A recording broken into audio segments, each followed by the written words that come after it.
नमस्कार दोस्तों, मैं हूं रोशन और आप देख रहे हैं जीके फेयर्स यूट्यूब चैनल। दोस्तों, इस चैनल पे आपको प्रीवियस ईयर पेपर का डिस्कशन और साथ ही साथ जनरल अवेयरनेस की तैयारी करवाई जाती है। तो आप लोग जरूर इस चैनल को सब्सक्राइब करके बेल आइकन को प्रेस रखिए। दोस्तों, आज हम जो पेपर डिस्कस करेंगे वो है दिल्ली डेवलपमेंट अथॉरिटी, जिसको शॉर्ट में डीडीओ बोलते हैं। इसमें असिस्टेंट अकाउंट ऑफिसर का एग्जाम हुआ था 26 सितंबर 2017 को सेकंड शिफ्ट में। इसमें जनरल अवेयरनेस के जितने भी प्रश्न पूछे गए थे सभी को हम डिस्कस कर लेंगे। बस आपको ध्यान से देखना है और अपना नोट्स भी साथ में बनाते चलना है। और पीडीएफ चाहिए तो आप हमारे टेलीग्राम चैनल से जुड़ सकते हैं, जिसका लिंक आपको नीचे डिस्क्रिप्शन में दिया हुआ है। और आपके पास देखिए किसी भी एग्जाम का क्वेश्चन पेपर होता है तो gkfairs25@gmail.com पे भेज सकते हैं, ताकि उसको हम यहाँ पर डिस्कस कर सकें। तो देखिए पहला क्वेश्चन आपके सामने है, बहुत ही इंपॉर्टेंट क्वेश्चन, इसको वीवीआई कर लीजिए और इसमें जितने भी पॉइंट बताऊंगा उसको स्पेशल नोट डाउन करिएगा। तो देखिए एक संधि हुई थी, वही पूछा जा रहा है कि राजा जयसिंह और शिवाजी के बीच में एक संधि हुई थी, तो उस पर हस्ताक्षर किए गए थे, तो उस संधि का नाम क्या है। तो देखिए कौन कौन साइन किए थे, तो राजा जयसिंह और शिवाजी। तो देखिए इस संधि का अगर हम नाम बोलते हैं तो है पुरंदर का संधि। तो पुरंदर, इसको ध्यान रखिएगा, तो करेक्ट उत्तर इसका होगा बी। अब देखिए पुरंदर की संधि जो है, सबसे पहले आपको ध्यान रखना होगा कि पुरंदर है कहाँ पर। तो पुरंदर महाराष्ट्र में एक जगह है, यहीं पे जो है एक लड़ाई हुई थी बैटल ऑफ पुरंदर के नाम से। ध्यान रखिएगा, बैटल ऑफ पुरंदर, यानी कि पुरंदर की लड़ाई 1665 ईस्वी में लड़ी गई थी। इसको जरूर ध्यान रखिएगा। 1665 ईस्वी में औरंगजेब ने जयसिंह को जो है अपॉइंट किया था अपना सेनापति, और इन्होंने जो है यहाँ की मराठा जो है यानी कि सेनापति शिवाजी के सामने जो है खड़ा कर दिया। यानी कि औरंगजेब ने राजा जयसिंह को जो है, और यहाँ पर मराठा जो है यहाँ पर आपको शासक शिवाजी के सामने खड़ा कर दिया। लेकिन जो लड़ाई हुई तो उसमें जो है शिवाजी यहाँ जो है सरेंडर कर दिए। तो इस तरह से आपको ध्यान रखना, यानी कि कुल मिलाकर अगर हम बात करते हैं तो पुरंदर की लड़ाई में जो है यहाँ पर मुगलों की जीत हुई थी। इसको थोड़ा सा ध्यान रखिएगा। अब देखिए 1665 में बैटल ऑफ पुरंदर तो हुआ, उसके बाद संधि हुई पुरंदर की संधि। तो पुरंदर की संधि यहाँ पर ध्यान रखना है कि 11 जून 1665 को साइन किया गया था। 11 जून 1665 को ये संधि साइन की गई थी, इसको जरूर ध्यान रख लीजिएगा। अब देखिए उसके बाद हम बात कर लेते हैं कि यहाँ पर पहले नंबर की जो अलीनगर की संधि है।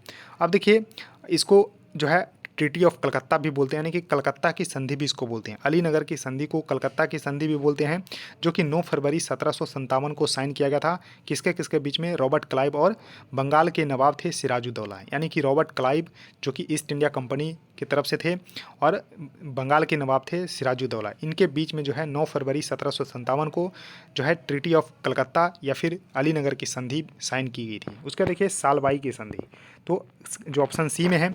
तो देखिए जो फर्स्ट एंग्लो बार हुआ था, फर्स्ट एंग्लो बार यानी कि आंग्ल मराठा युद्ध हुआ था 1775 से लेके, ध्यान रखिएगा, 1782 तक। ध्यान रखिएगा पहला जो है आंग्ल यहाँ पर मराठा युद्ध हुआ था 1775 से लेके 1782 के युद्ध में। और इसी युद्ध के बाद जो है एक ट्रीटी साइन की गई थी सालबाई जगह पे 17 मई 1782 को। ध्यान रखिएगा 17 मई 1782 को जो है सालबाई की संधि जो है साइन की गई थी। अब किसके किसके बीच में हुआ था साइन, तो मराठा शासक थे महादजी शिंदे और जो है यहाँ पर ईस्ट इंडिया कंपनी की तरफ से थे वारेन हेस्टिंग्स। ध्यान रखिएगा मराठा और अंग्रेजों के बीच में साइन हुई थी यहाँ पर सालबाई की संधि। उसके बाद देखिए इलाहाबाद की संधि। तो देखिए 1757 में तो प्लासी की लड़ाई हुई थी, 1764 में बक्सर की लड़ाई हुई थी। ध्यान रखिएगा 1764 में बक्सर की लड़ाई हुई थी। तो बक्सर के युद्ध के बाद यहाँ पर आपको ध्यान रखना है 16 अगस्त 1765 को, 16 अगस्त 1765 को ध्यान रखिएगा कलकत्ता की संधि साइन की गई थी। कलकत्ता की संधि साइन की, सॉरी इलाहाबाद की संधि जो है साइन की गई थी। किसके किसके बीच में, तो मुगल शासक शाह आलम द्वितीय और रॉबर्ट क्लाइव के बीच में। ध्यान रखिएगा रॉबर्ट क्लाइव और मुगल शासक शाह आलम द्वितीय के बीच में जो है ट्रीटी ऑफ इलाहाबाद साइन की गई थी। तो इसको जरूर ध्यान रखिएगा। तो देखिए इस क्वेश्चन का तो आंसर है बी, पुरंदर की संधि। उसका देखिए नेक्स्ट क्वेश्चन आपके सामने है कि राज्यसभा का सभापति कौन है। तो देखिए राज्य का सभापति जो है राज्यसभा का, यानी कि अगर भारतीय संविधान की बात करते हैं तो यहाँ पर 2 सदन होते हैं, उच्च सदन और निम्न सदन। उच्च सदन को राज्यसभा और निम्न सदन को लोकसभा बोलते हैं।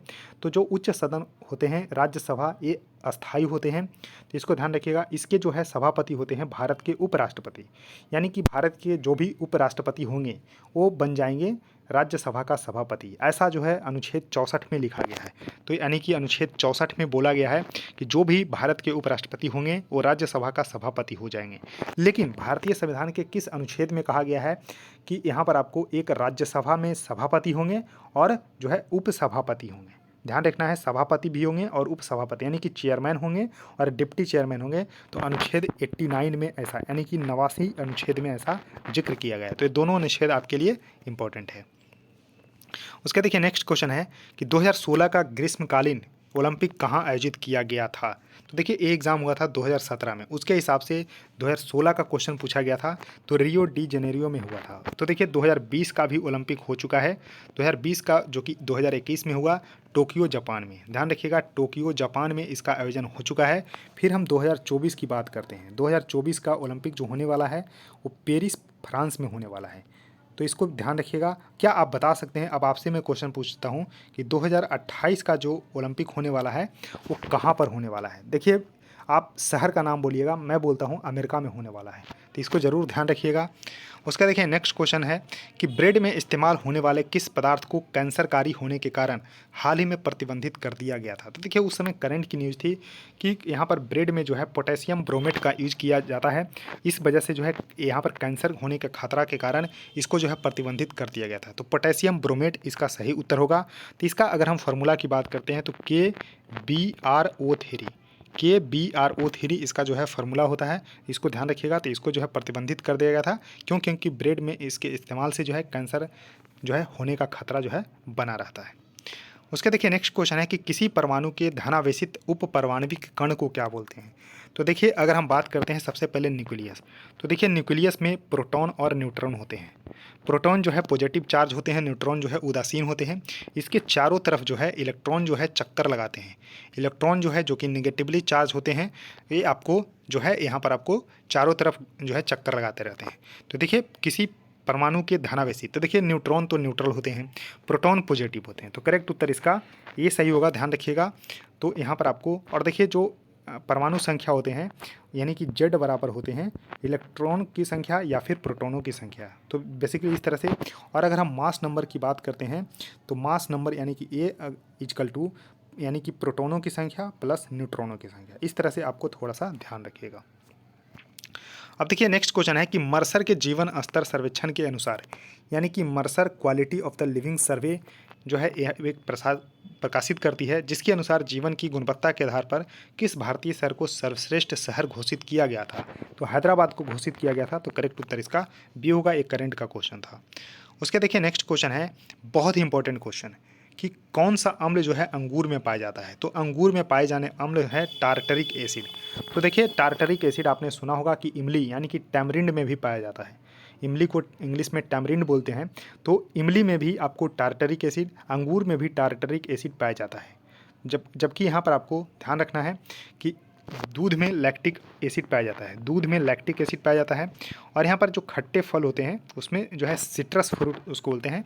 तो यहाँ पर आपको ध्यान रखना है कि जो है यहाँ पर सिट्रिक एसिड जो है उसमें पाया जाता है। तो इसको ज़रूर ध्यान रखिएगा। और जो अल्कोहल होते हैं उसमें जो है एसिटिक एसिड होते हैं, तो इसको ध्यान रखिएगा। और फॉर्मिक अम्ल होते हैं जो चींटी डंक मारती है उसमें, और इसको थोड़ा सा ध्यान रखिएगा, बहुत ही इंपॉर्टेंट क्वेश्चन है।